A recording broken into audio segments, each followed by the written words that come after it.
Welcome to Within the Frame, where we bring the most pressing issues across the globe into focus. I'm Kim Mok-yeon.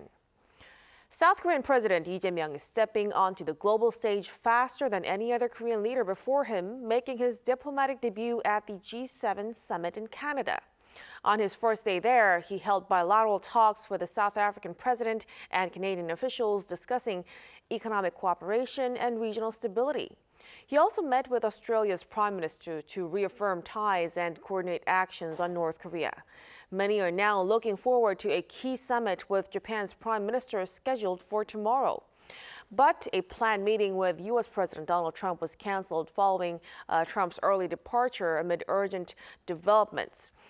So what do these early moves tell us about President Lee's diplomatic approach, and what might they signal about Korea's evolving role on the world stage? For answers to this, we invite Robert Kelly, Professor of International Relations at Busan National University. Welcome, Professor. Thank you for having me.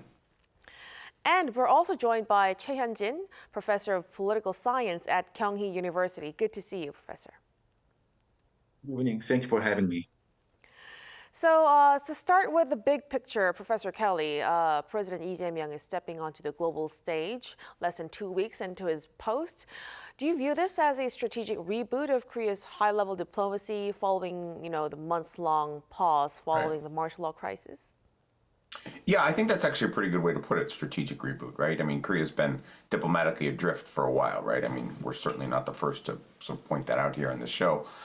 Korea has sort of missed out on talking to the United States, particularly in the context of Donald Trump's return to the presidency and the tariff war and everything else, right? There's been a lot of sort of anxiety on the American side about who exactly we should talk to in South Korea, so we're not going to talk to anybody. We're going to go and wait and see how things shake out, and all of that is now sort of over, right? I mean, I'm looking at your video here. You've got a president who's got the legitimacy of a full popular vote behind him, and he can go off and have these meetings. And so, yeah, I think it was actually really smart of the Yi administration to get out there and get on top of this and try to sort of right the ship and sort of suggest that Korea is a reliable partner. There is some talk out there about maybe Korea will join the G7 in the future. It would be a G8 or something like that, right? I mean, if Korea wants to sort of have pardon me, some kind of greater leadership role in world politics, it wants to be a voice that is listened to more often, right, than the sort of disjunctures, shall we say, of 2 impeachments in 10 years need to be sort of put behind it, and leadership needs to be more stable. So I think the Lee administration is doing the right thing.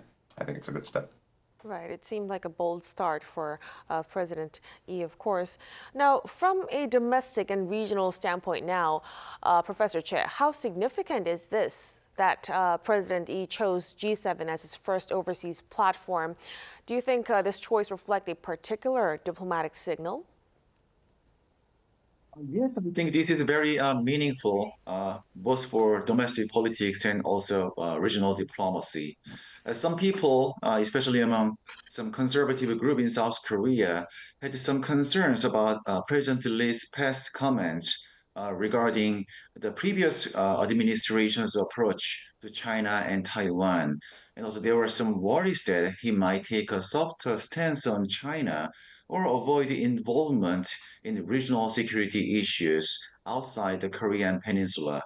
But however, by choosing the G7 as his first diplomatic stage, the President Lee is sending a clear message.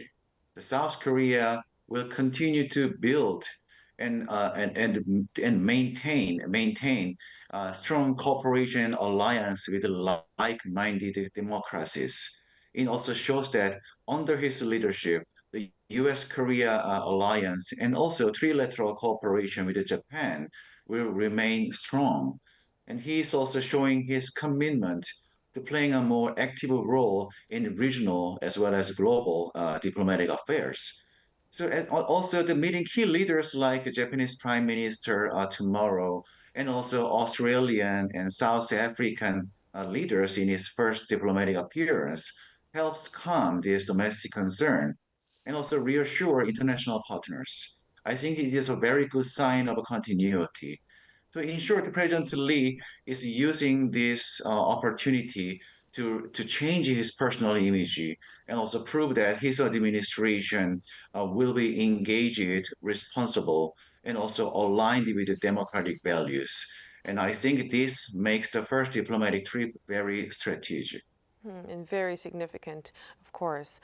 And so let's delve deeper into what happened today. We hear that the most anticipated summit with the United States, President Donald Trump, has been called off due to President Trump's early return to Washington.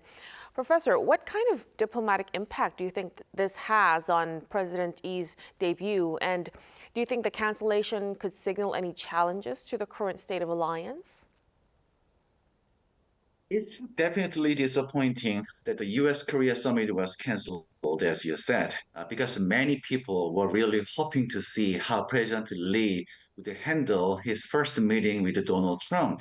I was personally very curious too. The President Trump returned to Washington, as we know, early due to the ongoing conflict in the Middle East, because there is some escalation of a war between Israel and Iran. So this cancellation itself is understandable, but at the same time, it is also true that Donald Trump had one-on-one meetings with the leaders of Japan and also United Kingdom. So it is a bit disappointing that our president didn't have the same opportunity. But still, I don't think that this will seriously hurt the US-Korea alliance. The President Lee made a strong appearance at the G7, and also he showed that Korea is now ready to be an active player in global diplomacy. The important thing now is that we need to keep communication open with Washington and also prepare for the next chance to meet Donald Trump. So in short, the first meeting didn't happen, unfortunately, but the door is still open. What matters is that the both sides continue to build the trust and find the right time to talk and meet each other as soon as possible. So, with the two countries having a lot of issues to, discuss, Professor Kelly, could you point out for us what kind of key issues do you think Seoul was hoping to advance? And also, do you think a potential face-to-face between the two sides could be happening in the near future? Yeah, well, I think the big issue is almost certainly the trade war, the tariff war, whatever the Trump people are calling it this week. That's obviously a big issue for South Korea. South Korea is a big exporter to the United States, right? The U.S. is now, I believe, the number one export market for South Korea after it was China for a while, and so that's obviously the big issue. To be honest, I'm not really sure if President Lee could have gotten much out of Donald Trump because Trump kind of bangs all over the place on what the tariffs are supposed to be anyway, right? He talks about them, then he imposes them, or he pauses them, and then we kind of wait to see, what he says on Twitter and stuff like that. To be honest, I'm not really sure if Lee Jae-myung actually could have gotten any kind of meaningful commitment out of Donald Trump on this. I think he wanted to try. I think that's pretty clear. The Koreans are nervous about the tariffs, but I'm not really sure that Trump actually knows what he wants himself, which is why this is sort of banging all over the place. And then I think the other big issue, broadly speaking, is the alliance, right? I mean, sort of Korea's been kind of checked out for 6 months. We know that Donald Trump doesn't think very highly of U.S. allies, at least in North America and in Europe, right? And so, again, I think if you're U.S.-Asian allies, right, is Trump going to treat you the same way that he treats, say, Canada, right? I mean, Trump has decided that Canada is some kind of enemy of the United States now, which is pretty shocking. And so I would imagine that the Ministry of Foreign Affairs here and the presidency, they're kind of wondering, right, is Trump going to treat us like that or not, too? And I would imagine that, the one-on-one that was supposed to happen was kind of trying to feel that out. Right? Was Trump going to be aggressive and difficult like he was the first time he was president, or is he going to be, more conciliatory towards Korea, perhaps because of the concern about rising China? But all that's got to wait, right? And we just don't know. And Trump's erratic governing style makes it really hard to, make these kinds of conjectures. So it's kind of too bad it didn't happen. So, also, do you think it would happen in the near future, Professor? Yeah, I think so, right? I mean, if China is now the big dominant issue for the United States, right? I mean, that might get hijacked if we get pulled into this war in Iran, which I actually think is going to happen. But if the U.S. can get out of the Middle East, hopefully, right, and we can focus on Asia, which we should have been doing for the last 10 years, then South Korea, the relationship with the United States, becomes much more important for the U.S., right, because China is nearby and we're worried about preventing Chinese hegemony in Asia, right? And so Korea is a local ally. Korea's got a big shipbuilding capacity, which is necessary for the emerging naval arms race with the Chinese. And so the relationship is actually really important. The question is whether or not Donald Trump actually understands this and knows this, because he's pretty contemptuous of U.S. allies, right? I don't know if Trump fully grasps this in the way that I think some of his national security people do. But assuming that this kind of breaks through to Donald Trump, assuming that the people around him, like Sekdev Hegseth and so on, tell him that this is an important relationship, we need this, we're going to have this naval competition with China, we need the rocks, then yeah, then Trump, it's worthwhile for Trump to do it. But I don't know. I mean, Trump is just so all over the place with U.S. allies that my recommendation would be to the Koreans is not to bet on a big summit because we don't know how Donald Trump is going to respond, right? My encouragement would be to sort of talk to people a couple tiers lower than Trump and try to kind of like build the thick sort of institutional middle relationship rather than going for sort of a summit because it's just Trump is just such an erratic such That an would erratic be. figure. But Trump's but summits capture sort of global public opinion and everybody can see him and you get the photographs. So I think there's a lot of kind of like public opinion sort of emphasis on that. But I would actually argue that in the case of Donald Trump, that's actually less valuable because of the way Trump governs. So it would be a good tip to contact the middle authorities who are in charge for Would be future my talks. suggestion. Now, Professor Kelly, let's also touch upon the bilaterals with Australia and South Africa too, which are two key players in the global South. How do you interpret this early outreach, and is it part of a broader strategy to diversify Korea's diplomatic portfolio beyond traditional alliances? Right. Yeah, I think so. I think the South Korean progressive governments have traditionally wanted to avoid sort of too much America centricity. I don't know if that's a word, right? That South Korea sort of, you don't want South Korea to be too reliant just on the United States relationship, where sort of everything in South Korean foreign policy gets structured by the relationship with the U.S. and Washington. And, I see that here in my job here. I'm kind of amazed how important U.S. opinion is in ROK foreign policy making. And I imagine that a lot of sort of nationalists and sort of left progressives in Korea would like Korea to have a little bit more room to move and build sort of other relationships, right? We saw this with the idea before when Moon Jae-in was president that South Korea was going to reach out to Southeast Asia. I'm not really sure how that turned out, but I think it's a good idea, right? Again, if I were South Korea, I would be a little bit concerned of being overly reliant on the United States when Donald Trump is running the show, right? And so I think it's actually a pretty good idea. If you're South Korea, you should be shopping around for other relationships. I would encourage a better relationship with Japan first. I think that's probably way more important, but I think it's wise to do this. Yes, I think it's a good idea.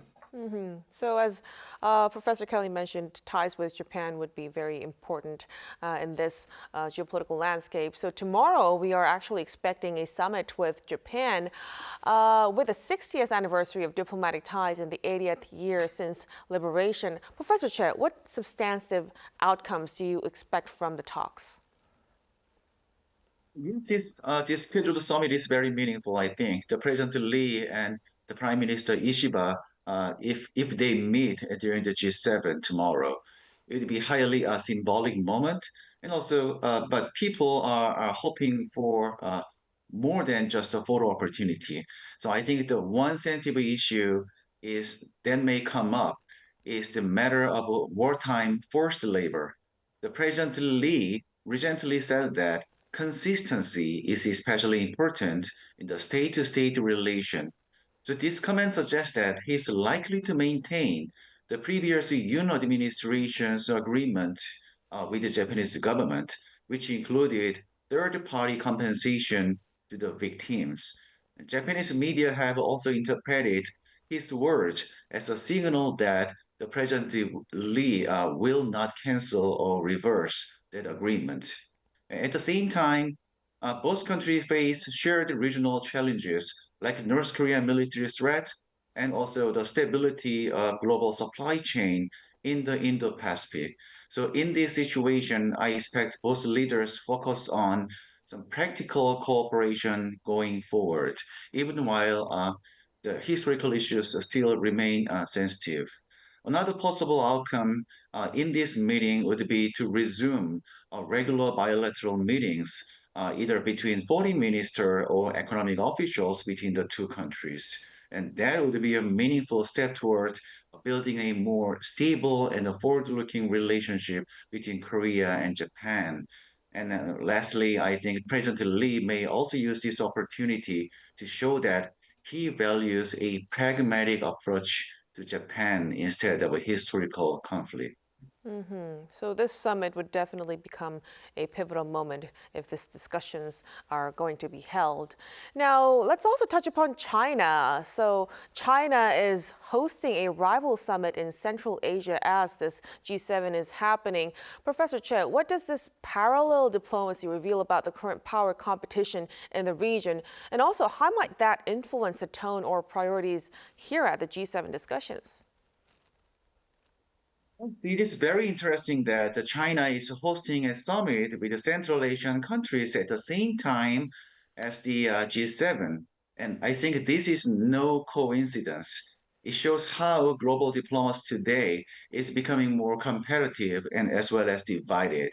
So we are seeing a clear contrast. The G7, and this is arguably led by the United States and its allies, and this focus on democratic value and also some other the free trade and rule-based international order. While China is trying to build its own network of relationship with the countries in Central Asia and also the global South. So this kind of parallel diplomacy shows a deeper strategic rivalry. So China is strengthening its role in a region that connects Europe and Asia, that is Central Asia, is critical for energy, trade, and transportation. And by holding this summit during the G7, China is sending a clear message that is, China can provide an alternative to the Western-led system. And for this reason, during the G7, I expected some message on China. However, the joint statement made by G7 focused on Middle East because now there's a more serious crisis is occurring in the Middle East. However, in the future, we can expect a stronger calls for unity among like-minded countries in the G7. And so the G7 may also put more focus on building partnership with the non-G7 countries in the global south to counterbalance China's growing presence. So in short, we are all entering a new phase of global competition and rivalry, not just in military affairs, but also in diplomacy and also development. And this week, both summits, one in Canada, another in China, are clear signs of that shift. So this summit from China definitely complicates things. We'll have to see how this unfolds. Now, let's also touch upon North Korea, Professor Kelly. Do you see any opportunity, formal or informal, whatever form would it be, during the G7 movement on discussions on North Korea's nuclear issue? That's actually one of the missed opportunities, I think, of the summit that didn't come through, right? I mean, we know that Donald Trump likes diplomacy. We know that he likes sort of these big high profile things and stuff like that with lots of sort of ceremony and pomp and stuff like that. He got a lot of that with North Korea last time. So I think there's a kind of general willingness by Donald Trump to go and do that again. My guess is he probably wants to make sure before he does it that he's going to get something out of North Korea, so it's not too much like last time. But Trump likes that kind of stuff. He likes personalistic diplomacy. He likes the idea of sort of jet setting, and he's sort of flying off and making these big deals and fixing global problems, right? And of course, left progressive governments in South Korea have long believed in détente and reaching out to North Korea, right? I mean, this is something we saw under the Moon government. I would imagine that the Lee government probably wants to do the same thing, right? I mean, we're kind of waiting to hear what they're going to say on North Korea, but again, sort of left progressive thinking in North Korea has been like this now for a while. And so you've got a sort of unique moment here, right, where you've got an American president who wants to go off and talk to the North Koreans and a South Korean president who wants to do the same thing. And that might have been, probably, in fact, would have been one of the things that was brought up. I imagine that was probably on Lee Jae-myung's list of things to discuss with Trump if the summit had come through. Now, of course, that's got to get pushed off. Again, there'll probably be some kind of summit, right? I don't know. My guess is the Americans probably invite Lee Jae-myung to the White House or something like that, in the next 6 months or a year or something like that. And so you'll get that summit. But yeah, I think this was sort of a bit of a missed opportunity to get moving on the North Korean issue. In this particular summit, but we'll be looking forward to the future for opportunities. Now, finally, looking ahead, what should we watch for in President Lee's next moves on the diplomatic front? Professor Che, has this G7 debut provided any clues about his, foreign policy direction? We need to wait until tomorrow because he has a summit meeting with the Japanese Prime Minister. But still, I think this G7 summit gave us some meaningful first look at how President Lee may shape his foreign policy during his term.